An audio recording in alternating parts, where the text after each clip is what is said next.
Evidence!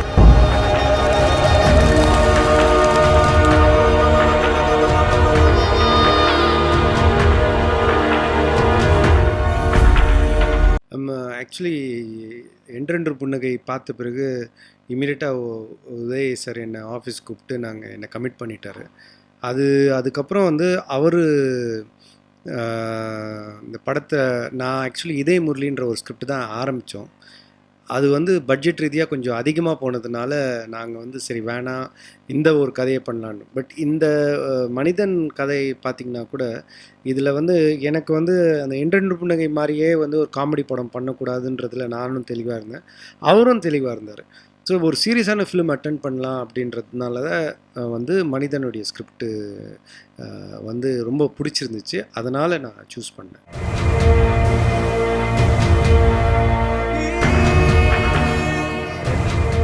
இந்த படம் வந்து கண்டிப்பாக அந்த மாதிரி நல்ல ஒரு எமோஷன்ஸ் சார்ந்த ஒரு படமாக தான் இருக்கும். ஏன்னா இந்த படத்தில் வந்து ஒரு கோர்ட் ரூம் ட்ராமாவாக இருந்தாலும் ஒரு ஒரு மனிதனின் கதை. ஒரு ஒரு ஒரு சின்ன லாயர், பொள்ளாச்சியிலேருந்து வந்த லாயர் சென்னைக்கு வந்து பெரிய ஆள் ஆகணும்னு நினச்சி ஒரு பெரிய கேஸை வாதாடுறாரு. அந்த கேஸை வாதாடும்போது அவருடைய வாழ்க்கையே மாறுது. அந்த கேஸை ஜெயிச்சாரா, என்ன மாதிரியான மாற்றங்கள் அவர் வாழ்க்கையில் நடக்குதுன்றது தான் கதையோடைய கரு. அதனால் வந்து ஹீரோ வந்து அவருடைய வெகுளியான வாழ்க்கையை விட்டு சென்னைக்கு வந்து கஷ்டப்படுற எமோஷன்ஸாக இருக்கட்டும், அதுக்கப்புறம் வாழ்க்கையில் சில தப்பு பண்ணி திருந்துகிற எமோஷன்ஸாக இருக்கட்டும், அதெல்லாமே வந்து ரொம்ப அழகாகவும் நல்லாவும் வந்திருக்குன்னு நான் நம்புகிறேன். ஸோ இந்த படத்துலேயும் வந்து கண்டிப்பாக என்னுடைய அந்த டச்சு வந்து தட் இஸ் அந்த எமோஷன்ஸாக இருக்கட்டும், கொஞ்சம் அந்த டச் கண்டிப்பாக நிறையவே இருக்குதுன்னு நான் சொல்லுவேன்.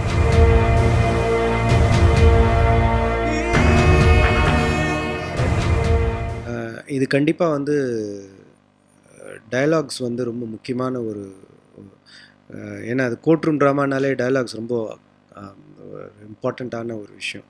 ஸோ அதனால் வந்து இதில் வந்து அஜயன் பாலான்னு சொல்லி அவர் ரைட்டர், அவரோட சேர்ந்து நான் வந்து கொலாபரேட் பண்ணியிருக்கேன்.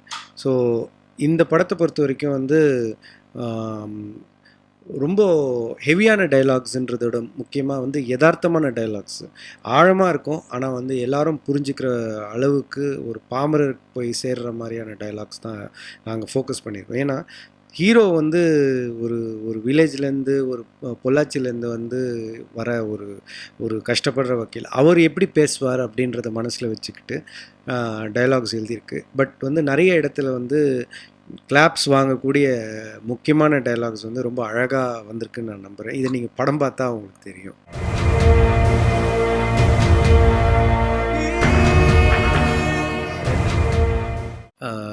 பிரகாஷ்ராஜ் சார் நல்லா நடிக்கிறார் அப்படின்னா அதில் ஒன்றும் பெருசாக ஒன்றும் சொல்கிறதுக்கே இல்லை. 20 வருஷம் அவருக்கு எக்ஸ்பீரியன்ஸு, அவர் அவ்வளோ படங்கள் பண்ணியிருக்கிறார், அந்த அனுபவம். அதனால் அவருக்கு வந்து அவர் நிஜமாகவே நல்லா நடிக்கிற ஒரு கேரக்டர் தான்.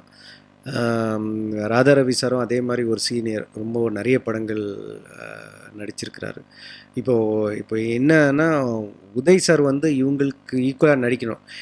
தனியாக நடித்தா அவருடைய நம்ம வந்து அந்த நடிப்பு சுமாராக இருந்தால் கூட ஜனங்க ஏற்றுப்பாங்க. பட் இவங்க கூட நடிக்கும்போது வந்து அந்த நடிப்பு இவங்க அளவுக்கு இருந்தால் தான் வந்து அந்த சீன் சரியாக அமையும். ஏன்னா பிரகாஷ்ராஜ் சார் வந்து இவருடைய எதிர்கட்சி லாயராக நடிக்கிறாரு.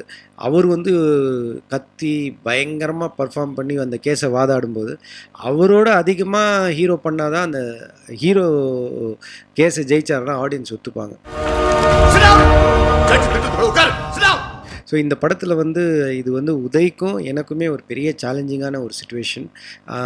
பட் வந்து இந்த நேரத்தில் நான் வந்து உதய் அவர் வந்து ரொம்ப ஹார்ட் ஒர்க் பண்ணி இந்த கேரக்டருக்குள்ளே வந்து ரொம்ப யதார்த்தமாக ரொம்ப அழகாக இவங்களுக்கு ஈக்குவலாக நடிச்சிட்டாருன்றது என்னுடைய தனிப்பட்ட கருத்து. நீங்கள் படம் பார்த்தா உங்களுக்கு புரியும்.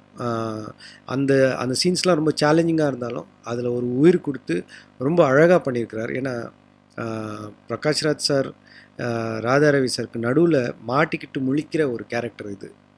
ரெண்டுமே ஜாம்பவான்கள். அவங்க 2 பேருக்குள்ளே வந்து வெகுலியாக இவர் வந்து மாட்டிக்கிட்டு முழிக்கிற அந்த காட்சிகளாக இருக்கட்டும், இல்லாட்டி வந்து பிரகாஷ்ராஜை எதிர்த்து ஒரு வாதாடுற காட்சியாக இருக்கட்டும், எல்லாமே வந்து அவர் வந்து கன்வின்சிங்காகவும் ரொம்ப அழகாகவும் நடித்தாருன்னு நான் சொல்லுவேன்.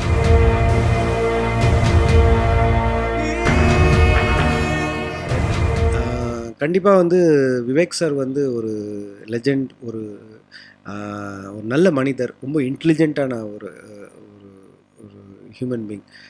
அவர் வந்து காமெடி காமெடியனா நீங்கள் பார்த்துருந்தா கூட அவர் வந்து ஒரு அமேசிங் ஆக்டர். இந்த படத்தில் வந்து காமெடிக்கான ஸ்கோப் அவ்வளோ இல்லாமல் இருந்தது. அதனால் வந்து அவரை முழுக்க முழுக்க வந்து ஹீரோ கூட இருக்கிற ஹீரோவுடைய மாமாவாக அவர் நடிச்சிருக்கிறார் இந்த இந்த படத்தில். ஸோ ஹீரோவோட ரொம்ப சப்போர்ட்டிவாக இருப்பார் எப்போவுமே.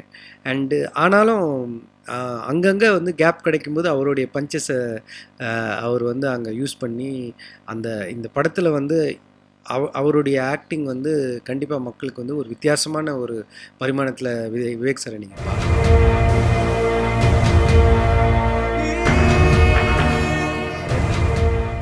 ஓகே ஓகேல நீங்கள் பார்க்குற ஹன்சிகா உதய இப்போ மனிதனில் பார்க்குற ஹன்சிகா உதயம் ரொம்ப வித்தியாசமாக இருப்பாங்க. இந்த வக்கீல் தொழிலுக்கு நீ லாயக்கில்லை. 2 பேருமே வந்து அதுக்கப்புறம் நிறைய படங்கள் நடிச்சிட்டாங்க. அவங்க வந்து 2 பேருமே ஃப்ரெண்ட்ஸாக இருக்குன்றதுனால அவங்களுடைய ஆன் ஸ்க்ரீன் கெமிஸ்ட்ரி வந்து ரொம்ப நல்லா இருக்குது.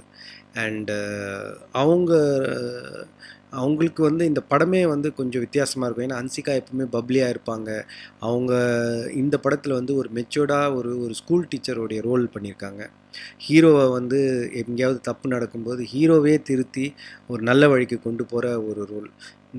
ஸோ ஒரு சிம்பிளான ஒரு பொள்ளாச்சியில் இருக்கிற ஸ்கூல் டீச்சராக பண்ணதுனால அவங்க வந்து கண்டிப்பாக வந்து இந்த படத்தை பொறுத்த வரைக்கும் அவங்களுக்கும் இது ஒரு வித்தியாசமான ரோல்னு தான் நான் சொல்லுவேன். எனக்கு என்ன இருந்ததுன்னா, இதே முரளியிலே பண்ணக்கூடிய இந்த படத்தில் இதே முரளியில் ஹீரோவும் ஹன்சிகாவும் தான் இருந்தாங்க. ஸோ அப்படி இருக்கும்போது ஹன்சிகாவுடைய டேட்ஸ்லாம் எங்ககிட்ட இருந்துச்சு. அப்போது நான் வந்து இந்த படத்தை நான் ஆரம்பிக்கும்போது உதய் சொன்னார், ஹன்சிகாவை யூஸ் பண்ணலாமான்னு கேட்டார். அப்போது எனக்கு வந்து கொஞ்சம் டவுட்டாக இருந்தாலும் அதுக்கப்புறம் வந்து ஒரு சின்ன ஒரு லுக் டெஸ்ட்டுக்கு அப்புறம் எனக்கு வந்து அந்த நம்பிக்கை வந்துருச்சு. அவங்களும் ரொம்ப நல்லா பண்ணியிருக்காங்க.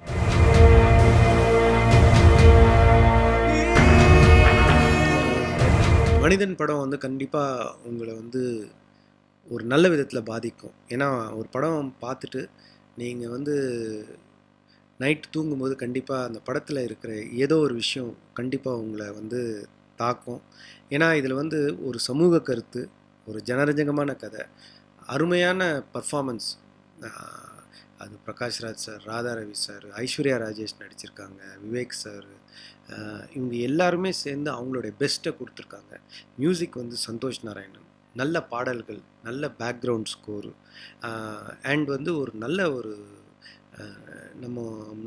நம்மளை சிந்திக்க வைக்கிற ஒரு சமுதாய கருத்து. இந்த மாதிரி எல்லா அம்சங்களும் இந்த படத்தில் இருக்குது. அதனால் உங்களுக்கு வந்து இந்த படம் வந்து நல்ல ஒரு நீங்கள் படம் பார்க்கும்போது நீங்கள் ரசிப்பீங்க, அதே சமயத்தில் சிந்திப்பீங்க. அதனால் கண்டிப்பாக இதை தியேட்டரில் போய் பார்க்கணும். அந்த திருமணத்துக்கு இளைய தளபதி விஜய் கூப்பிட்றாரு, சூப்பர் ஸ்டார் ரஜினி சார் கூப்பிட்றாரு. இவங்க 2 பேரும் அந்த திருமணத்துக்கு போகக்கூடிய சூழ்நிலை. ஏன்னா அவர் மலேசியாவில் இருந்தார் சூப்பர் ஸ்டார். அந்த பன்னீர்செல்வம் பக்கத்தில் யார் உட்காந்துருக்குன்னா, அம்பத்தூர் தேட்டர் கன்ஃபார்ம் பண்ணுற போஸ்ட் எடுத்துன்னு போவார், பொட்டி எடுத்துன்னு போவார், அப்படிப்பட்ட ஒரு காளியப்பன். திரையரங்கு நான் வந்து அதிகமான டிக்கெட் விலையும் கேட்கல, டிக்கெட் விலை விற்கணும்னு சொல்ல. திடீர்னு பார்த்தா அமீரை பற்றி ஒரு பேச்சு. அமீர் வந்து படத்தை வாங்கிட்டு படம் மோசம்ட்டாருன்னு. இந்த மாதிரி நேரத்தில் ஒரு தவறான செய்தியை யார் பரப்புறது? ஆனால் காலம் அவர்களை மன்னிக்காத அந்த தொலைக்காட்சியை 35 நிமிஷம் பதிய விட்டு பிடிச்சாங்க. கமிஷா போலீஸில் உட்கார வச்சு அதுக்கப்புறம் அவர் ஆஃபீஸில் 2 மணிக்கு கூப்பிட்டு செட்டில்மெண்ட்டு கேட்குறாங்க. எதுக்கா செட்டில்மெண்ட்டு?